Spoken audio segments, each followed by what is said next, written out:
Oi, irmãos, tudo bem? Hoje é meu último dia aqui em Belo Horizonte, né? Vocês estão assistindo aí no domingo, mas no sábado eu já vou ter ido embora de Belo Horizonte, amanhã, e eu vou estar já em Atibaia no seminário. Vou estar mais pertinho de vocês, apesar de não poder comparecer aí na igreja com vocês.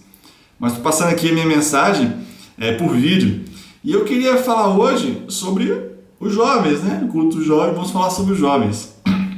O que são os jovens? Bom, o que os jovens querem da vida, né?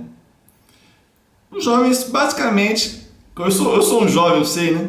Querem que as coisas deem certo na vida. Ele está entrando na vida adulta, né? Ele está tomando decisões difíceis, tomando decisões que vão para a vida toda, e ele quer que as coisas deem certo. O adulto e o idoso, eles já trilharam um bom caminho, né? E eles podem olhar para trás e ver se as coisas deram certo. O jovem não, o jovem está olhando para o nada, né? Ele precisa caminhar sem saber o que vai acontecer. O adulto e o idoso podem olhar para sua família, para o seu trabalho e ver como é que as coisas aconteceram. O jovem, o adolescente, né? Vou tratar aqui como jovem, ainda não se casou. Ele espera escolher um bom companheiro e ser feliz. Nessa época, né, o jovem está buscando conhecer o amor, conhecer a amada, né? E querer sentir aquelas emoções, aquele amor que preenche, né? Aquele amor que satisfaz, parece que é até uma comida. E muitas vezes, né, ele é apresentado para o mundo sexual na cidade, e muitas vezes é muito tentado nessa área, muitos cobiços, com muitas tentações. Mas ele quer encontrar o amor, né? Quer encontrar a mulher da vida dele, o homem da vida dele, e quer se casar. Já o adulto, ele já se casou, né, muitas vezes, e eles podem olhar para trás e ver se o seu casamento teve bases cristãs ou não. Pode avaliar isso. Alguns até já se divorciaram, né, e infelizmente tem que colher essa frustração da separação de algo que Deus uniu. O jovem, em outra área, ele está tentando se descobrir, né? Tentando, uma das partes mais difíceis da vida do jovem, encontrar sua futura profissão. Um jovem de 17 anos tem que saber o que vai fazer o resto da vida, né? Parece que tem que saber. E ele fica ansioso, né? O que eu vou escolher? O que eu vou fazer? Como é que eu vou fazer? Vou estudar onde? Tem medo de escolher mal, e ele sofre muitas pressões da sociedade para ser rico, para ser bem sucedido. E muitas vezes até a família dele, né? Às vezes até cristã, fica com essa pressão assim em cima dele para ele poder satisfazer esses desejos da sociedade, né? Que muitas vezes não é o desejo de Deus, né? Você ter uma carreira brilhante e tudo isso, que é tão comum entre nós. Ele aprende na cidade a idolatrar muitas vezes os deuses desse mundo, né? E viver em função deles, viver em função da carreira, do sucesso, do trabalho. Ele é apresentado para esses deuses que são muito terríveis, né? Eles sugam toda a vida da pessoa, e quando está no fim da vida, paga uma aposentadoria e daqui a pouco a pessoa morre, e ela desperdiçou a vida inteira, muitas vezes, servindo esses deuses e não levou a muito lugar. Isso é muito perigoso. Mas não vou falar muito sobre isso. O adulto, por outro lado, né, não está mais nessa correria. Ele já construiu um patrimônio, já construiu algo, tem o sustento da sua família. Ele busca crescer agora numa vida mais tranquila, né, mais sossegada, tem uma aposentadoria tranquila, uma vida realizada profissionalmente. Né? Então essa é a diferença do jovem para o adulto. E para a vida do jovem é muito útil o Salmo 1. Vamos ler o Salmo 1, né? Como eu disse, o jovem quer as coisas deem certo, quer ser bem sucedido na vida, né? Quem quer fracassar? Ninguém. O jovem quer ser bem sucedido. E o Salmo 1 fala sobre isso e dá um caminho para o jovem. Então diz assim no Salmo 1: Bem-aventurado o varão, o homem, que não anda. Deixa eu pegar aqui a NVI, né? Dá uma ajudinha, né? É que eu fiz o estudo na Almeida aqui, mas vamos pegar na NVI. Como é feliz aquele que não segue o conselho dos ímpios, não imita a conduta dos pecadores, nem se assenta na roda dos zombadores. Ao contrário, sua satisfação está na lei do Senhor, e nesta lei medita dia e noite. É como a árvore plantada à beira de águas correntes, dá fruto no tempo certo e suas folhas não murcham. Tudo que ele faz prospera. Não é o caso dos ímpios, são como palha que o vento leva. Por isso os ímpios não resistirão no julgamento, nem os pecadores na comunidade dos justos. Pois o Senhor aprova o caminho dos justos, mas o caminho dos ímpios leva à destruição. Salmo muito conhecido, né, gente? E ele basicamente fala quem é um homem que é feliz, quem é um homem que é bem-sucedido, né? E todo jovem gostaria de ser como essa árvore do versículo 3, né? Se entender, né? Se fala assim, ó, olha como é que diz. É como a árvore plantada à beira de águas correntes. Esse homem que é feliz, ele dá o seu fruto no tempo certo, suas folhas nunca murcham. Tudo que ele faz prospera. O jovem, ele quer ser uma pessoa assim, uma árvore plantada à beira do rio, que é firme, que é estável, que prospera, que dá o seu fruto. Todo mundo quer ser assim, principalmente o jovem, que está entrando agora na vida, né, adulta. E qual que é o segredo para tudo isso, segundo o Salmo? Bom, ele começa falando lá no versículo 2. Aquele, né, que tem o prazer na lei do Senhor, a satisfação na lei do Senhor, e na lei do Senhor medita de dia e de noite. Esse vai ser bem sucedido, esse vai ser como aquela árvore, né? Aquele que medita sem parar na lei de Deus, ocupa os pensamentos dele. É aquele que está preocupado com a vontade de Deus, ele não deixa a vontade de Deus em segundo e último plano, ele não se esquece, ele se lembra, medita para cumprir, para fazer a vontade de Deus. Ele tem um prazer da vida dele nisso, né? E na Bíblia, né, na palavra de Deus, ele encontra a revelação de Deus e o que Deus quer, por isso que ele precisa disso. E ele vive para isso, vive para Deus. Ele paga o preço, ele não importa o preço, ele vive para fazer a vontade de Deus. Mas por outro lado, o Salmo também diz do outro tipo de gente, né? Aqueles que são como a palha, não como a árvore firme, mas como a palha que o vento bate e voa. E quem são esses, né? Esses que não têm estabilidade real na vida, né? Às vezes tem até uma estabilidade aparente, uma firmeza, uma força, mas vem o vento e leva embora. Vem a tempestade e acaba com eles. São os ímpios, né? Não há piedade neles. Eles desprezam a palavra de Deus e o próprio Deus. Ao invés de meditar na palavra, encontrar o prazer na palavra, e andar segundo o conselho da palavra, ele anda segundo o conselho dos ímpios, né? Ao invés de imitar a conduta dos pecadores, ao invés de imitar a conduta da palavra de Deus, né, andar no caminho de Deus, ele imita a conduta dos pecadores, anda no caminho dos pecadores.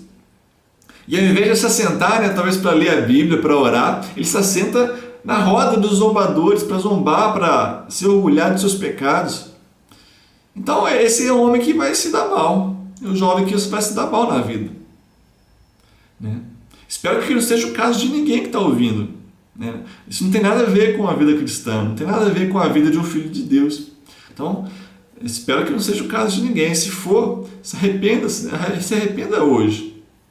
Não continue nesse caminho, porque esse caminho só leva à destruição. E o Salmo é bem claro. Mas a gente vai perceber na nossa vida, apesar de a gente ser esse que tem um prazer na lei do Senhor, que medita na lei de Deus, muitas vezes nós não fazemos isso como deveríamos. Muitas vezes nós pecamos. E a gente sofre por causa disso, né? Aquela estabilidade, aqueles frutos que a árvore dá, parece que cessam por um momento, né? A gente causa problema para a gente mesmo quando a gente peca. A gente é corrigido por Deus quando a gente peca muitas vezes. Por exemplo, tem o exemplo do rei Davi, né? Ele era um homem que era segundo o coração de Deus. Talvez ele mesmo que tenha escrito isso no Salmo. Não se sabe, né? A princípio. Ele era um cara que meditava na lei do Senhor, que era como essa árvore. Mas um dia ele se esqueceu, né? Quis se esquecer quando olhou para aquela mulher bonita, né? Em vez de ter o prazer na lei do Senhor, teve o prazer nos seus olhos, nos seus desejos sexuais, trouxe a mulher para dentro, adulterou com ela, porque ela era casada, e matou o marido dela para esconder o filho que ia nascer. Então, ele teve muito sofrimento na vida por causa disso. A família dele desandou depois disso. Então, mas a gente sabe o caminho da restauração, né? Mesmo que a gente seja como Davi e peque, a gente sabe a restauração, né? Davi confessou o pecado, se arrependeu e voltou. Foi perdoado por Deus, encontrou a misericórdia de Deus. Né? Diferentemente dos ímpios que são destruídos e não tem mais volta. Então, gente, o jovem é simples.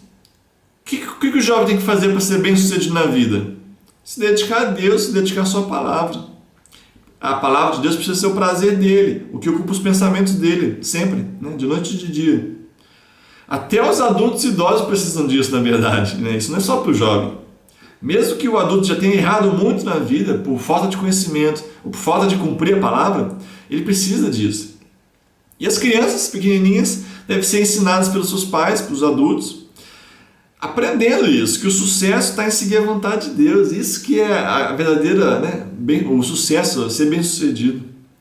E não ficar estudando na escola. O sucesso na vida não vem pelo muito estudo na escola ou por ser um ótimo aluno.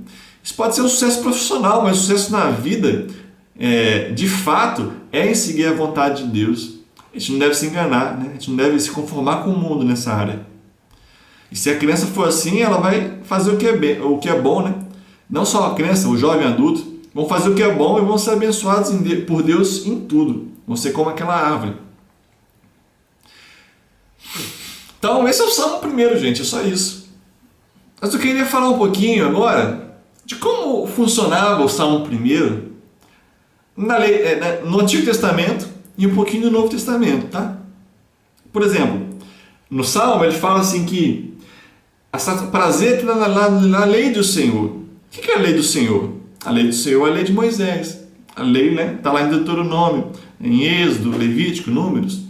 Basicamente Deuteronômio, resumo. Então, esse era o contexto desse salmo, né? Quem tem o prazer na lei de Moisés, na lei de Deus, né, através de Moisés, vai ser bem sucedido. Por exemplo, e lá em Deuteronômio eles falavam bem claro, na própria lei, que quem obedecesse seria bem sucedido e todas as bênçãos viriam sobre ele. Então, quando fala no salmo aqui, ele mostra bem o que está escrito lá em Deuteronômio. Se obedecesse, seriam abençoados em tudo. Seria um reino poderoso, os inimigos iam fugir deles, eles teriam comida em abundância, teriam tudo, teriam felicidade verdadeira.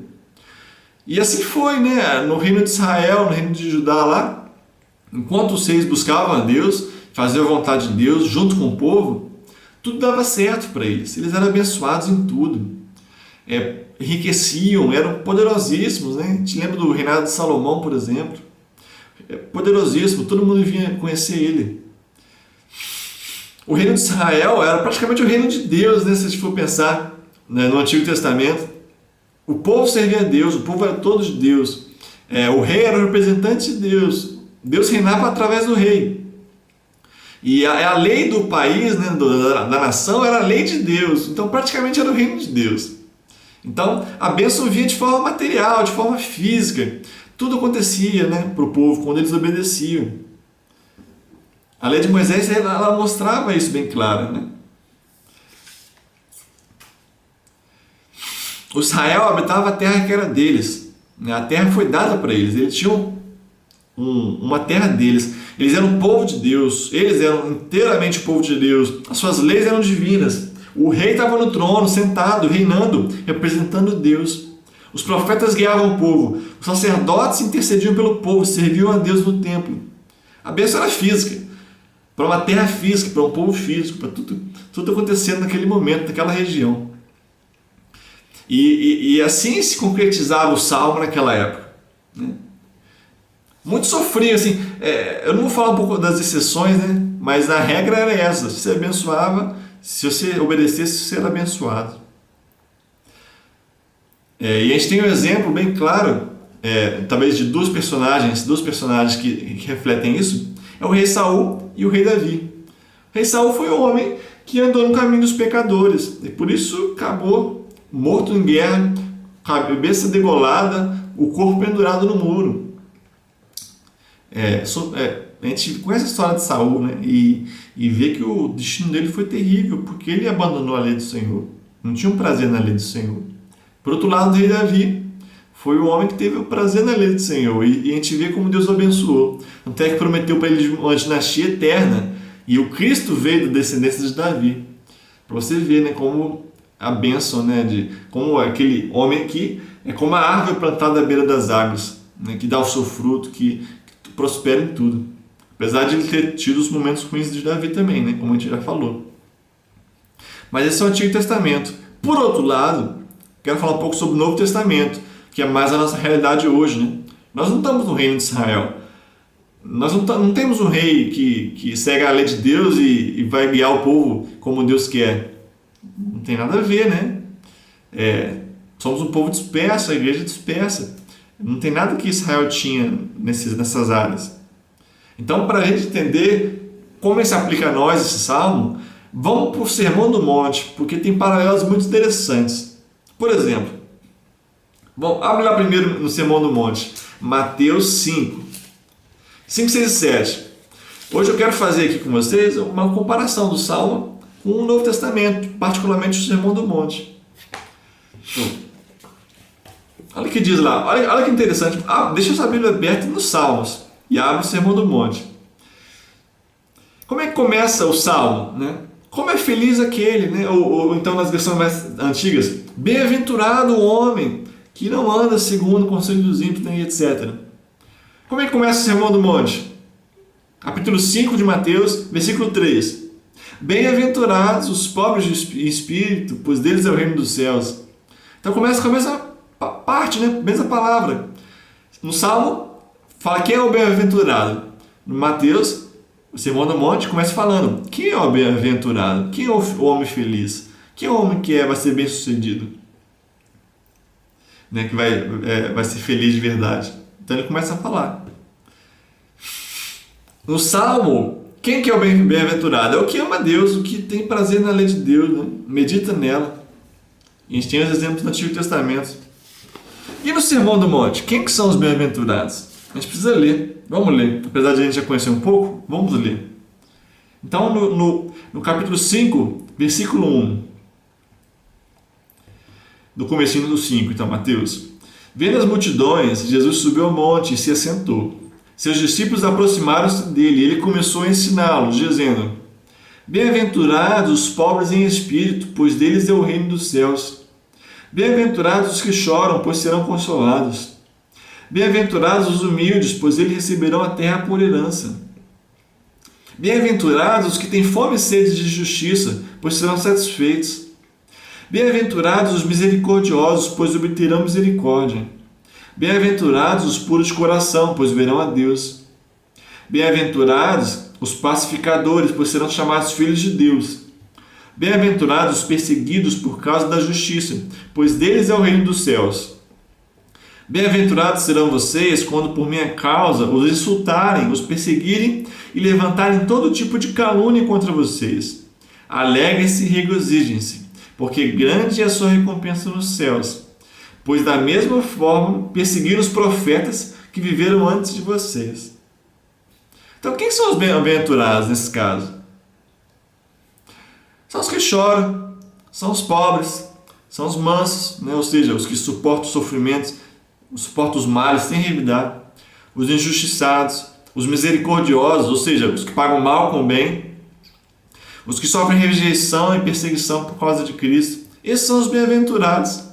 E a bênção que eles têm é a futura, como diz, né?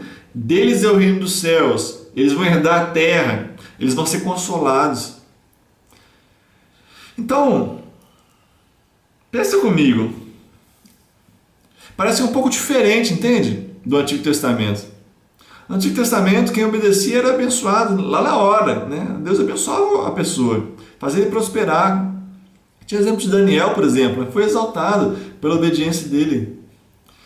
Os reis de Israel, o rei Ezequias, né? Os adolescentes sabem muito bem aí do rei Ezequias, que eu contei no sábado passado.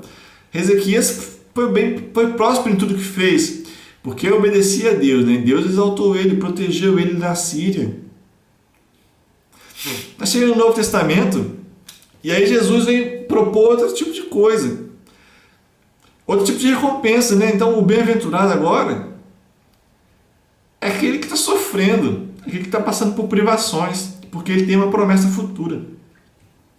É bem diferente. Jesus, quando ele vem prometer aflições em vez de paz. Ele propõe a renúncia e a falta de prosperidade conforme este mundo, em troca de riquezas celestiais para a vida eterna. Então é bem diferente do salmo, do cumprimento do salmo no Antigo Testamento. Por exemplo, será que alguém... a gente citou, por exemplo, o rei Davi, né? O homem foi com uma árvore plantada, né? No Salmo 1. E tem muitos outros exemplos, né? De gente que obedeceu e foi abençoada. Será que a gente poderia colocar Jesus como esse exemplo de alguém que é como uma árvore plantada junto a ribeiros, cujas folhas não murcham? Mosquito. Cujas folhas não murcham, que dá o seu fruto, que tudo que faz prospera. Será que a gente podia colocar Jesus para ser esse exemplo? Afinal, Jesus meditava na lei do Senhor. O prazer dele estava em fazer a vontade de Deus. Mas é estranho para a gente pensar em Jesus como alguém que é uma árvore estável, uma árvore plantada, que está tranquilo lá. Porque Jesus sofreu muito. Ele foi abençoado e próspero, mas foi num outro sentido, entende? Não foi como os reis de Israel, por exemplo. Ele foi rejeitado pelo povo, ele foi crucificado, ele não teve paz na vida, né? Nas situações da vida. Nem prosperidade material, nem poder político. Ele tinha poucas alegrias na vida, provavelmente. Ele sempre vivia em embate com os fariseus, ele via de perto a maldade dos homens, a incredulidade dos seus discípulos, às vezes, os erros deles, os pecados que eles cometiam. Não é o tipo de bênção que o mundo espera receber, sabe? Como alguém que obedece a Deus vai receber esse tipo de recompensa que Jesus recebeu. É estranho, né? É bem estranho, é bem diferente do Antigo Testamento. Espero que você entenda essa diferença. E eu vou tentar mostrar um pouco mais disso.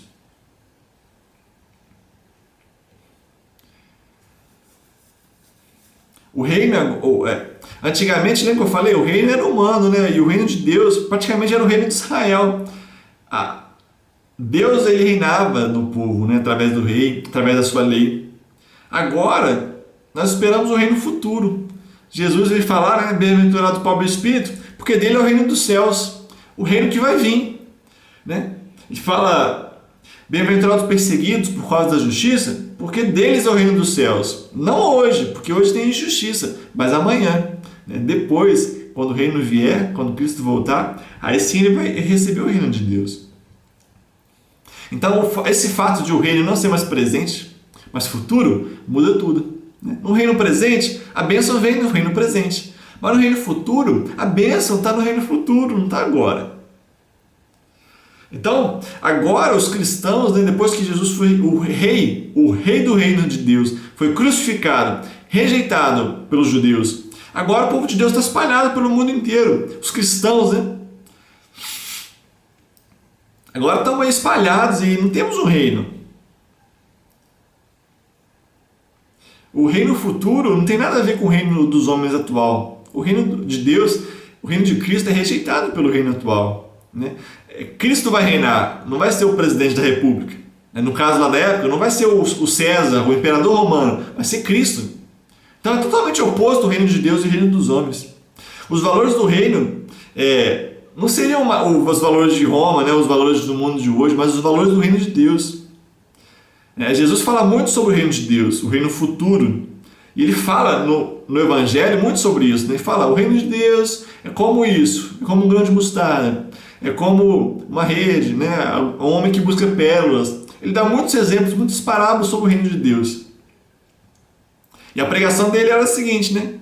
Como diz lá em Marcos 1,15, o reino de Deus está próximo, arrependam-se e creiam. Então ele vem anunciar um reino futuro. Por isso que muitas coisas mudam. E a gente vai falar um pouquinho agora do Sermão do Monte, que tem muitos paralelos com o Salmo 1, e é a chave para o jovem de hoje, né? Para ter sucesso na vida, verdadeiro. Não segundo ilusões, né? Mas segundo a verdade. O que ele deve buscar, o jovem servo de Deus, discípulo de Cristo? As palavras de Deus, de Jesus, no Sermão do Monte, ele fala, por exemplo, que sobre ser sal e luz da terra, né? Sal da terra, luz do mundo. Fala sobre a gente ter uma justiça que é maior do que os fariseus. Uma justiça que é maior do que a lei de Moisés, na verdade. A lei de Moisés, como diz o Salmo 1 lá, era o parâmetro da vontade de Deus no Antigo Testamento. E ele não adultera, não mate. E aí vem Jesus no Sermão do Monte e fala, olha, você não mata não? Beleza. Mas se você tem raiva do irmão sem motivo, você já vai ser condenado por isso. Você não adultera não? Beleza. Conforme a lei de Moisés, né? Você não adultera não? Beleza. Mas se você olha com intenção impura para uma mulher casada, você já está adulterando com ela. Então, Jesus vem aprofundar tudo isso. Ele fala também no Sermão do Monte, né? Na sequência do 5 ao 7, capítulo 5 ao 7, sobre os tesouros. Né? Não juntei tesouros aqui na terra, eu juntei tesouros no céu. Aqui o ladrão rouba, a traça rói, acaba. Mas no céu dura para sempre. Né? Fala, não fique ansioso com as coisas dessa vida, com o que comer, o que beber. Também fala no finalzinho, no capítulo 7, sobre os dois caminhos, né? O caminho estreito, porta estreita e caminho apertado, e o caminho largo da perdição e o caminho estreito da salvação.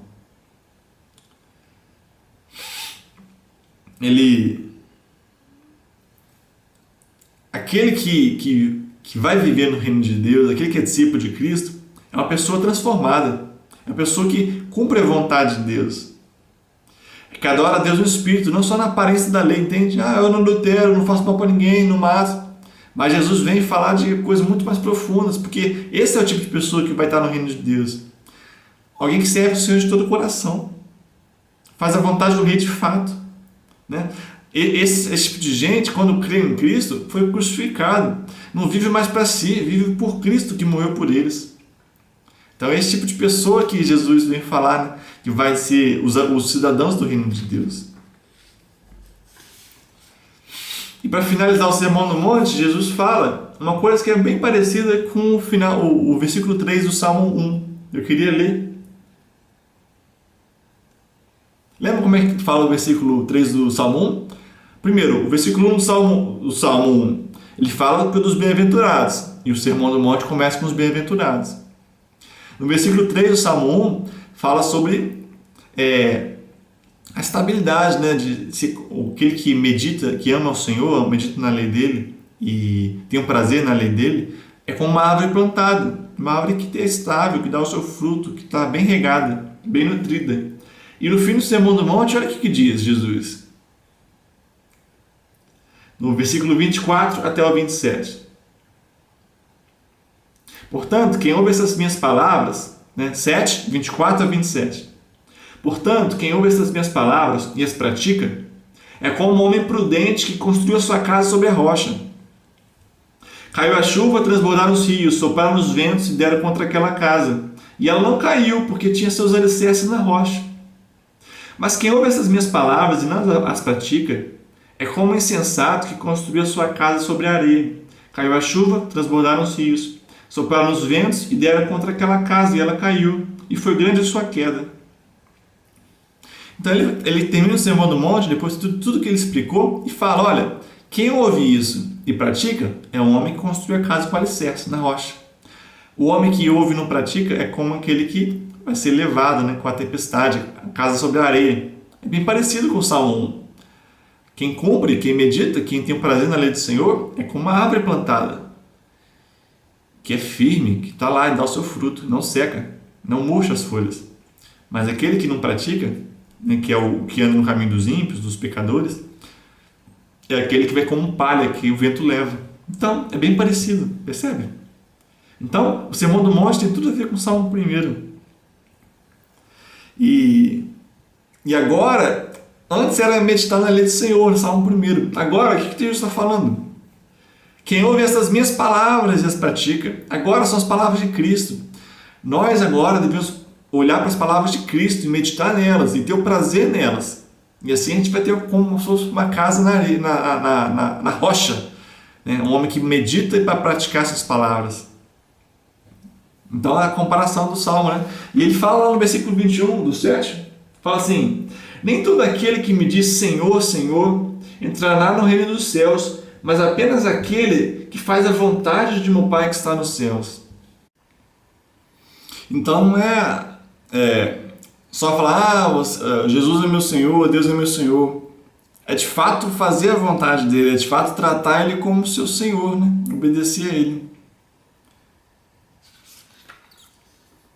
E outra coisa que Jesus fala, tanto no Sermão do Monte como no resto do Evangelho, ele propõe um caminho de renúncia. E aí a gente vai falar agora de uma história, vou só pincelar, né, usar o exemplo dele, de uma história muito interessante que usa inclusive o Antigo Testamento, a lei de Moisés. É a história do jovem rico. Então chega lá um jovem para Jesus, um jovem rico, e fala: mestre, o que eu vou fazer para herdar a vida eterna? Aí Jesus fala: você sabe os mandamentos. Não matarás, não adulterarás, não furtarás, honra teu pai e tua mãe, ama teu próximo como a ti mesmo. Aí o jovem fala: mestre, mas eu já faço isso desde que eu sou pequeno. Aí Jesus fala: não, mas então uma coisa te falta. Pega tudo que você tem, vende tudo, dá para os pobres, e aí você vai ter um tesouro no céu. E aí você vem e me segue. Aí o que o jovem rico faz? Pega e vai embora. Triste, porque ele tinha muitas propriedades. Essa história é interessante. Por quê? Esse jovem rico, ele era um cara que ele era parecido com um cara lá do Salmo 1, que tem... Ele é um cara que guardava a lei do Senhor. Ele não era um cara assim, loucão, sabe? Um mosquito. Matei. Não era um cara loucão, tipo uma prostituta, um publicano, um pecador lá da época. Não, ele era um cara religioso. Um cara que buscava fazer a vontade de Deus. Ele cumpria, ele amava o próximo como a si mesmo, honrava os seus pais. Ele era um cara diferenciado. E quando ele vem buscar, Jesus exige algo mais dele, né? Então, talvez aquele homem fosse como aquele homem do Salmo 1, versículo 2, que medita na lei do Senhor, que tinha um prazer na lei do Senhor, para cumprir. Talvez era um cara que era um cara criado na palavra de Deus, criado nos mandamentos de Deus, desde pequeno.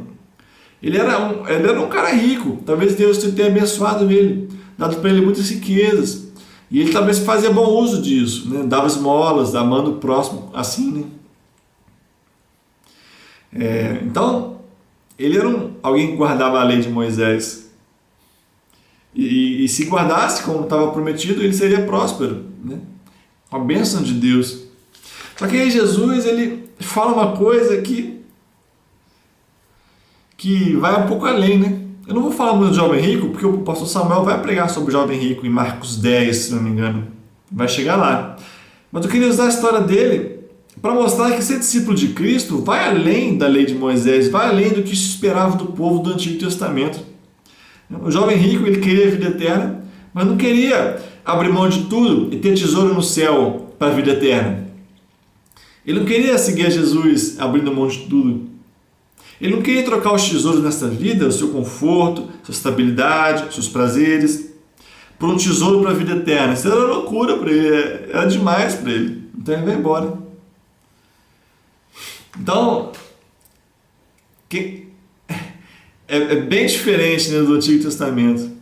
No Antigo Testamento o pessoal podia, né, pegar a bênção lá e enriquecer e curtir aquilo. Era a bênção de Deus. Mas no Novo Testamento, Jesus convida para um caminho de renúncia, que é bem diferente. E ele chama a gente para isso. O Novo Testamento, gente, né, é um tempo de bênçãos espirituais presentes e uma realidade futura. É o tempo de perder aqui para ganhar. Né? Você perde aqui, ganha lá. Perde agora, ganha depois. Vende as propriedades e dá aos pobres agora para ter um tesouro no céu depois. Ser crucificado para ressuscitar. Tomar a cruz, negar-se, seguir a Jesus e depois herdar o reino dos céus. O Sermão do Monte fala sobre isso, né? O caminho estreito, a porta estreita, o caminho apertado que conduz à vida. Não é um caminho largo, fácil. O caminho de renúncia, o caminho difícil.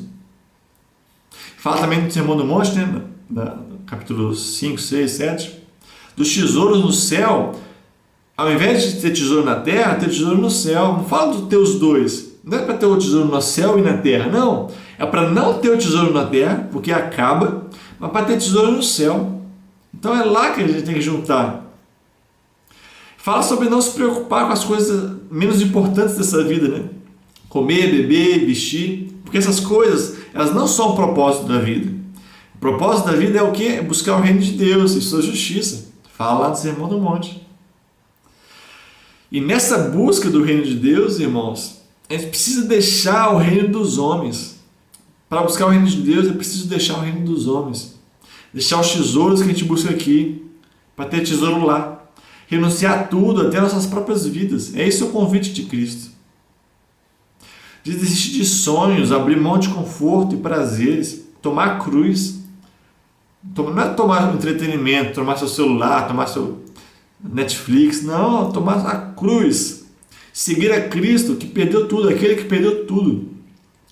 Aquele que negou a si mesmo até a morte, Jesus, mas ele foi levado até os céus e está sentado diante de Deus hoje. E ele está esperando para dizer aquela frase que ele vai dizer naquele dia para os seus discípulos, como está lá em Mateus 25. Vinde benditos, possuam por herança o reino que está preparado para vocês desde a fundação do mundo. Venham bem-aventurados, venham possuir o reino de Deus. Então, essa é a busca do cristão. O reino de Deus é bem diferente. É o caminho de Cristo, né? É bem diferente de ser alguém firme aqui na terra, né? Alguém que perde aqui na terra e ganha depois, espera o futuro. Por exemplo, né? Quem que no Novo Testamento você poderia citar como exemplo no Salmo 1 lá, de ser uma árvore plantada junto a ribeiro de águas, que não murcha, né? Que dá o seu fruto. Será que Paulo que sofreu tanto, né? Foi apedrejado, sofreu naufrágio, teve fome, falava que era o lixo do mundo, né? Os apóstolos eram os menores, né? Espetáculo do mundo. Será que Timóteo, a quem Paulo chama para participar das aflições do Evangelho, combateu o bom combate, Estevão, que pregou e foi apedrejado, João, que foi excluído da sociedade lá em Patmos, na ilha. Talvez você diga assim, não, mas esses são diferentes, eles eram apóstolos, né? Pregadores. Mas e que tal os destinatários de Hebreus, por exemplo? Né? Eles tinham os bens confiscados, eram jogados nas prisões. Por isso que fala sobre os heróis da fé, né? Gente que pela fé suportou tudo isso. Ou então a igreja dos Tessalonicenses, que sofriam tanto, né? Ela tinha uma fé tão viva, porque sofriam tanto. Paulo fala tanto do futuro para eles, porque era a esperança que eles tinham. Ou então a igreja em Atos, que vendia os seus bens, né? Os ricos vendiam os seus bens e davam para os apóstolos para ser distribuído para os pobres. Ou então a igreja da Macedônia, que Paulo fala lá em 2 Coríntios 8, que contribuía generosamente, mais do que eles podiam. Eles eram pobres, mas eles davam mesmo assim. As outras igrejas para quem Paulo escreveu, Pedro escreveu, João escreveu, cheias de pecado dos irmãos, heresia se espalhando, pressões da sociedade ao redor, né, dos idólatras, do governo, das perseguições. Será que esses podem ser tomados como exemplo de árvores plantadas junto a ribeiros? Né? Parece mais árvores arrancadas. Né?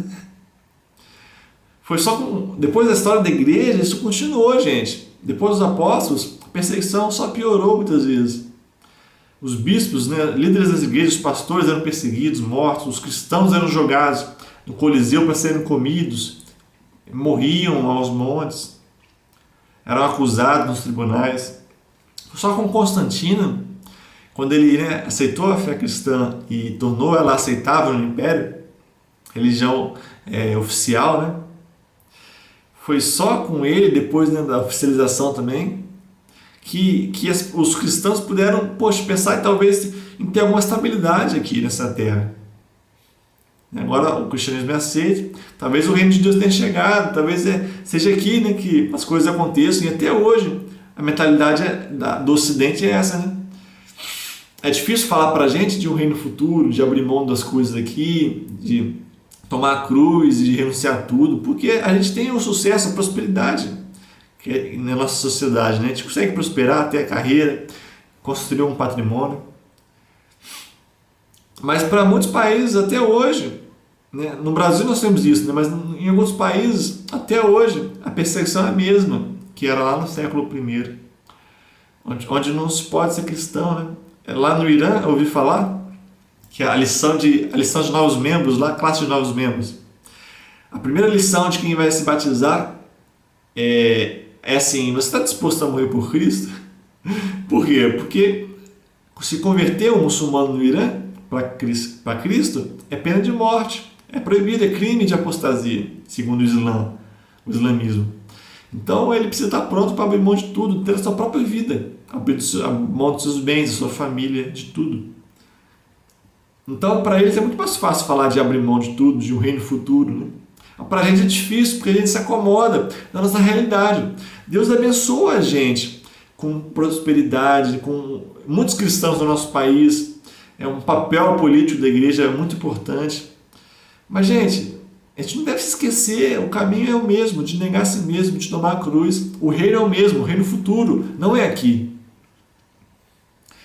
Então a gente não deve se esquecer disso, né? A gente é como aqueles profetas do Antigo Testamento, né? Que apesar de terem aquele prosperidade quando o povo obedecia, mas quando não obedecia também, o profeta, que era a minoria, né? Que servia a Deus, sofria também. Sofria, mas esperava em Deus. Nós também. O nosso mundo não é o reino de Deus. Nós somos minoria. Então nós esperamos o reino que há de vir. Né? A gente não deve deixar se acomodar pela situação atual. A gente precisa se despertar para o fato que a gente não é desse mundo. A gente não pode esquecer disso. A nossa herança não é deste mundo. Nosso descanso e lazer reais não estão aqui. Nosso lazer não está aqui, gente. Essas férias não estão aqui, estão com Cristo. Quando Ele voltar, a gente vai receber o reino de Deus e todas as bênçãos. A gente vai reinar junto com Ele no reino, ao lado do grande rei. Só meditando na palavra de Deus, só tendo prazer na palavra de Deus, na palavra de Cristo, que a gente pode viver de uma forma assim. Né? Só assim a gente vai ser uma árvore plantada junto a ribeiros de águas, né? Como diz o Salmo 1. Só assim.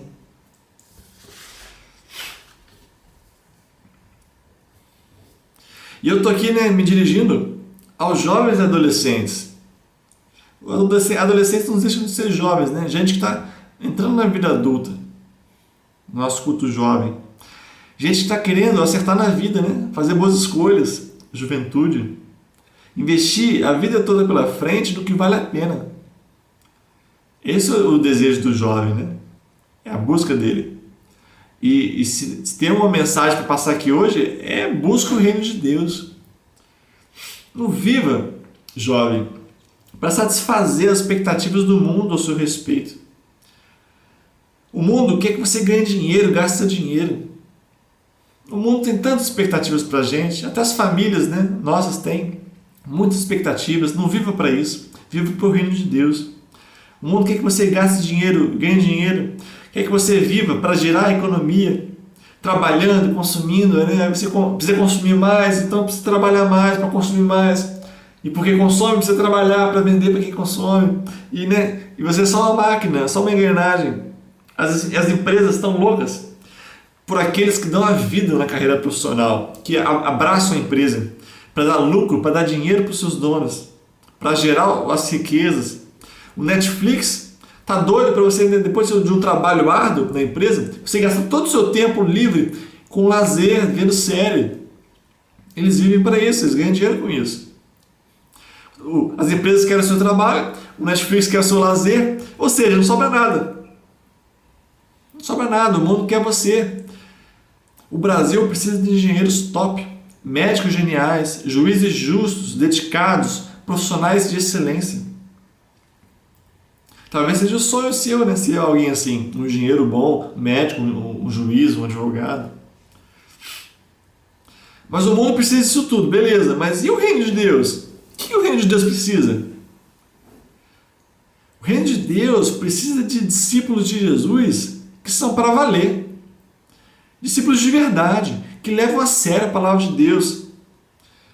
Não é o discípulo Nutella, o discípulo raiz, o discípulo radical. O reino de Deus precisa desse tipo de gente. Gente que ora assim, ó, venha o teu reino, seja feita a tua vontade, assim na terra como no céu. O reino de Deus precisa de gente assim.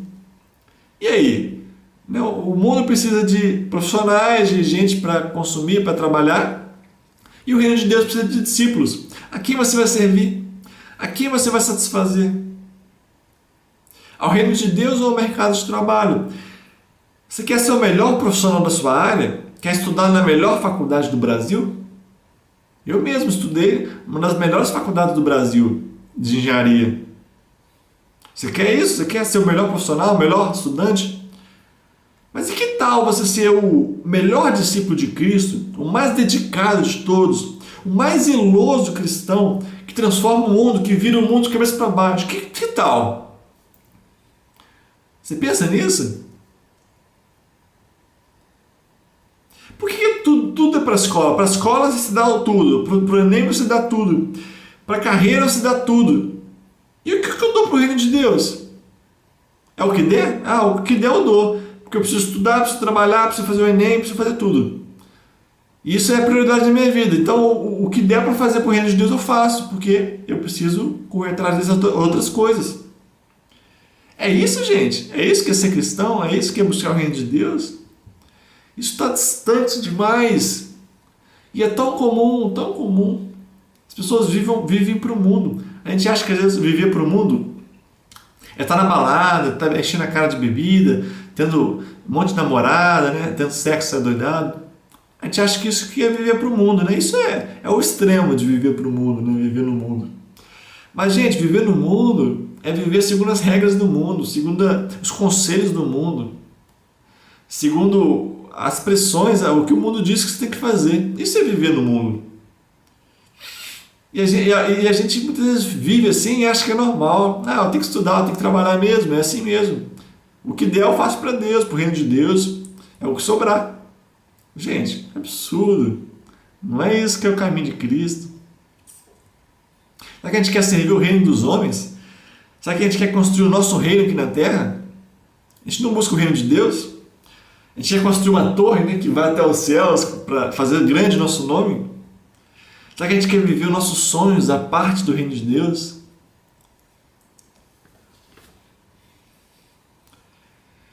Isso é loucura, gente, é loucura. Não deixe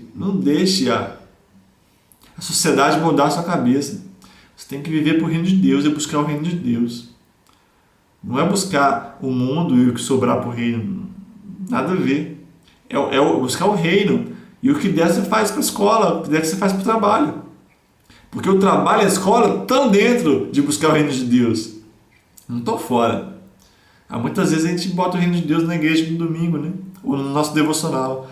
Não é isso. O reino de Deus é a nossa vida. É para que a gente acorda de manhã. Quem vive assim, gente, é verdadeiramente alguém plantado junto a ribeiros de águas. A nutrição dele, a água dele, vem do trono de Deus, ele nunca seca.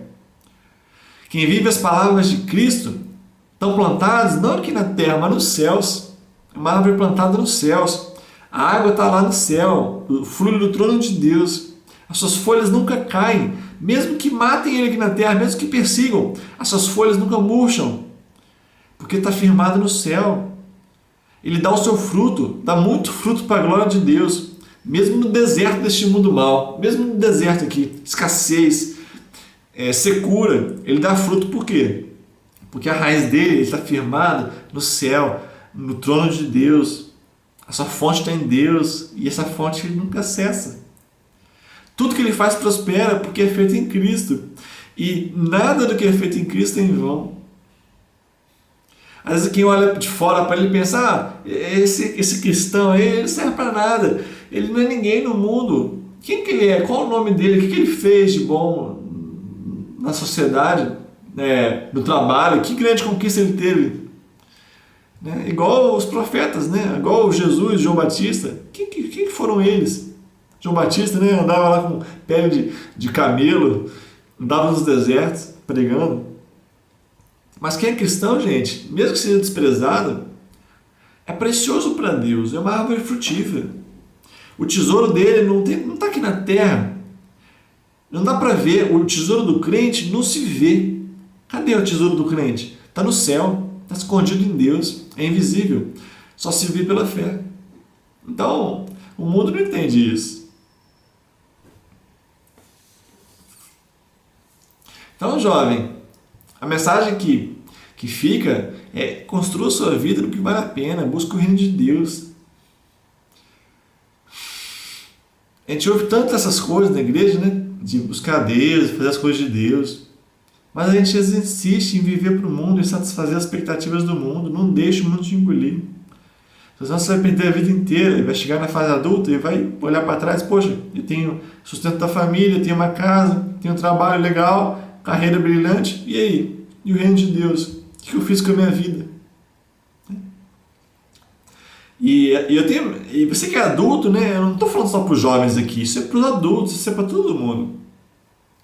Você que é adulto, idoso, eu queria te fazer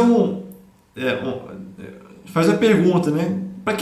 Como é que você quer ser lembrado no final da sua vida? Vou dar duas opções aqui, dois exemplos. Vou falar a primeira. Talvez alguém diga de você assim no final da sua vida: ele foi um ótimo funcionário, ele deu muito lucro para essa empresa, foi um homem ou uma mulher de sucesso, ele criou sua família, seus filhos estão todos casados, são bem-sucedidos, se dão bem na vida, estão bem, e ele está bem na vida também, teve a estabilidade, a boa aposentadoria. É assim que você quer ser lembrado? É esse o seu objetivo de vida? É para isso que você acorda toda manhã? Para garantir um futuro para você e para os seus filhos? É isso que te move? É por isso que você acorda? É por isso que você vive? Gente, isso é totalmente mundano. É uma virtude, né? Trabalhar, sustentar sua família, criar os filhos, isso é uma virtude. Mas isso é como o mundo funciona. Se você vive para isso, você não passa de um mundano. O ateu pode viver assim. O cristão, ele não vive para isso. Ele vive para o reino de Deus. Ele não vive para... Entende? Para preparar um caminho. Não, ele vive para o reino de Deus. Vem o teu reino. É para isso que ele acorda de manhã. Vou dar outra opção para você. Será que você gostaria de ser lembrado assim? Olha, presta atenção. Ele foi uma pessoa maravilhosa. Ele era meio chato às vezes por causa do Jesus que ele dizia servir. Porque ele falava dele pra gente, ficava insistindo. Ele não aceitava os meios ilícitos, os nossos jeitinhos que a gente tomava no trabalho para fazer as coisas darem certo. Mas apesar disso, dessas chatices, ele foi uma pessoa que fez a diferença em minha vida. Ele me aproximou de Deus, ele sempre tinha uma palavra para dar pra gente, de consolo, né, de ajuda nos momentos difíceis. Ele tinha paz. Seus filhos o amavam e o respeitavam. A sua esposa parecia ser a mulher mais feliz do mundo. Ele não foi muito rico, porque ele ajudava muito os funcionários que passavam por dificuldade financeira. Acabava que ele não tinha tanto dinheiro assim para viajar, por exemplo, como eu tenho. Ele não parecia se importar muito em crescer na empresa. Parecia que tudo o que importava para ele era esse Jesus. Mas como ele era fiel e um ótimo funcionário, ele foi promovido várias vezes na empresa. Eu bem que queria conhecer esse Jesus do qual ele falava. Ele sempre me dizia que tinha o reino de Deus esperando ele, que Jesus era a porta para esse reino. De que vale todo o meu dinheiro e todo o meu sucesso profissional? Eu quero ser como fulano. Ele era verdadeiramente feliz. Ele morreu já. Mas quando eu vejo os seus filhos, eu vejo fulano, eu lembro dele. Porque os seus filhos seguiram o mesmo exemplo de vida. Que tal? Que tal você ser lembrado dessa maneira? Isso é um discípulo de Cristo.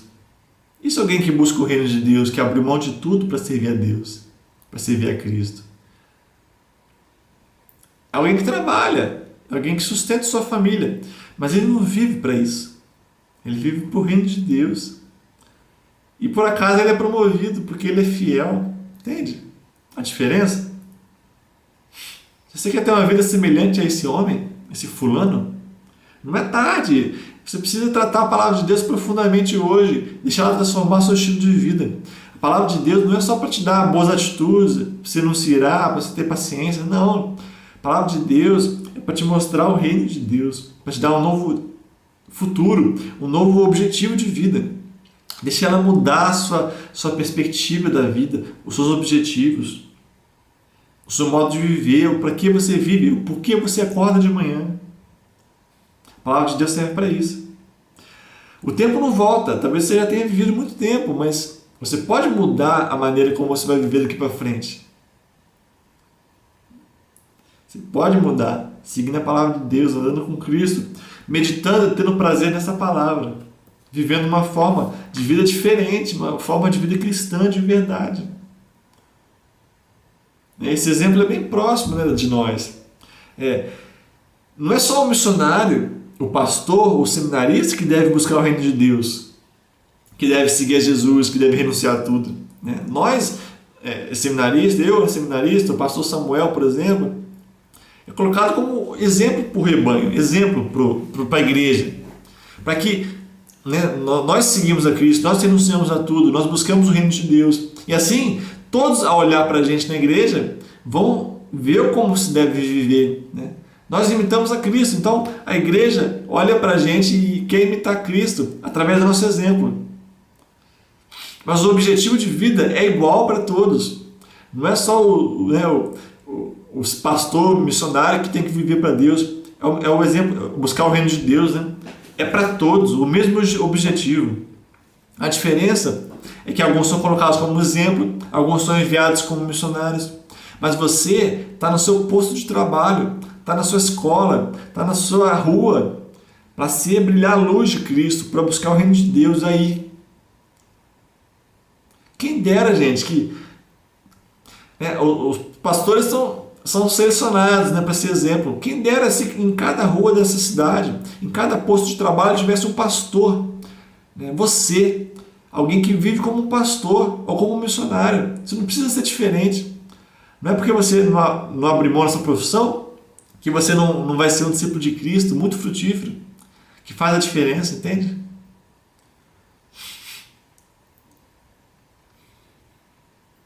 Assim como, por exemplo, o missionário Alex dentro da igreja, está lá no Marrocos.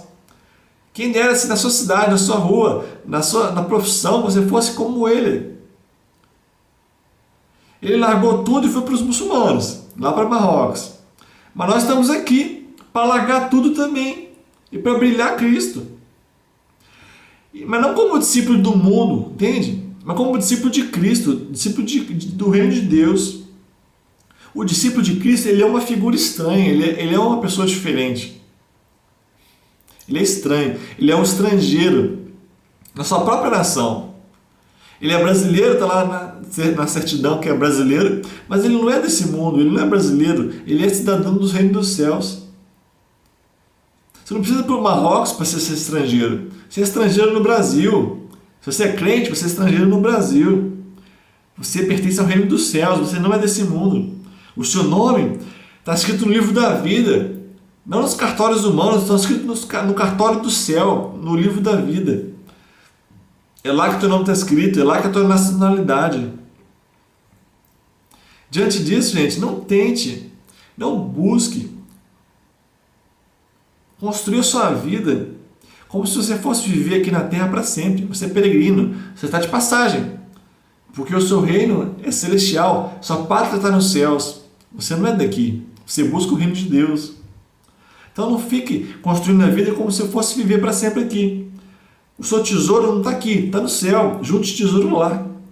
Lá você tem propriedade permanente, lá é o nosso lar, lá que a gente vai ficar. Eu não sei se você tem muita propriedade como um jovem rico, mas você pode abrir mão de tudo que você tem, da sua própria vida. Porque as propriedades no céu são muito melhores, muito maiores.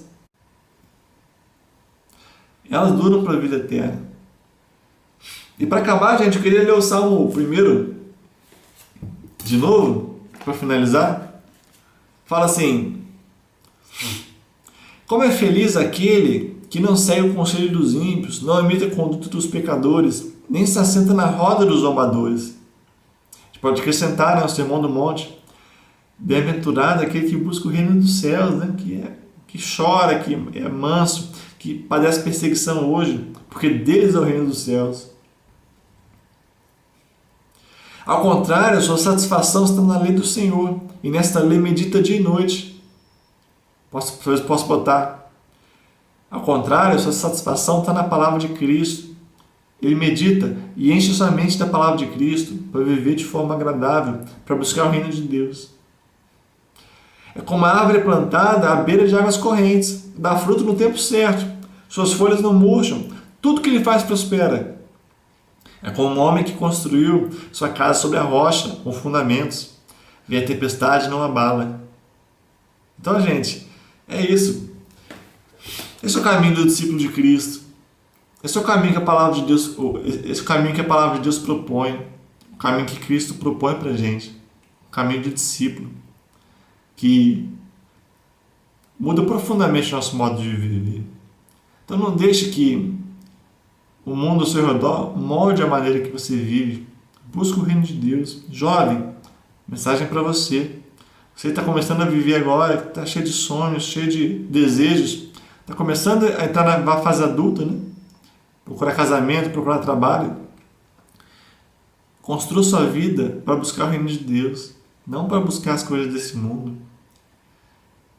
Por favor, seja um seguidor de Cristo aqui na Terra, seja como Cristo. Ele não era desse mundo, você também não é desse mundo. Então, não deixe que as pressões te conduzam para viver para esse mundo e para servi-lo. Sirva a Cristo. E aí, você vai ter tudo o que você precisa, né? De sustento, de casamento, de tudo mais. Gente, que Deus abençoe vocês. Espero ver vocês pessoalmente em breve. Foi ótimo estar aqui com vocês. E incentivando, isso é um incentivo para mim também, para seguir a Cristo. Eu estive lendo, né, os evangelhos e me motivou muito, né, a pensar nisso. Que Deus abençoe vocês. Eu queria fazer uma oração rapidinho, tá bom? Para a gente terminar. Senhor, nos ajuda, Senhor, a lembrar sempre disso, de buscar o Teu reino, lembrar que somos cidadãos dos céus, cidadãos dos céus. Nosso tesouro está no céu. Nos ajuda, Senhor. Queremos renunciar a tudo que temos para Te seguir. O Senhor é nosso Deus. Esperamos o Teu reino. Venha o Teu reino, seja feita a Tua vontade, assim na terra como no céu. Não deixe, Senhor, nossos jovens se perderem, Senhor, com as cobiças dessa vida, com os cuidados dessa vida, Senhor, que sejam como sementes, né, como um solo cheio de espinhos, Senhor, onde a semente não brota, não dá fruto direito. Que nossos jovens, Senhor, sejam assim como eu, né, um jovem, que nós, jovens, possamos viver a nossa vida de uma forma que vale a pena. E os adultos também, Senhor, que possam olhar para trás e avaliarem sua vida conforme a palavra de Deus. Não deixe, Senhor, que desperdiçamos nossas vidas, Senhor, com o que não vale a pena. Nos ajuda, Senhor, a te seguir até o fim. E naquele dia eu ouvi do Senhor: o servo bom e fiel, você foi fiel no pouco, sobre o muito te colocarei, entrando no gozo do teu Senhor. Assim nós oramos, Senhor, com o coração para Ti. Amém.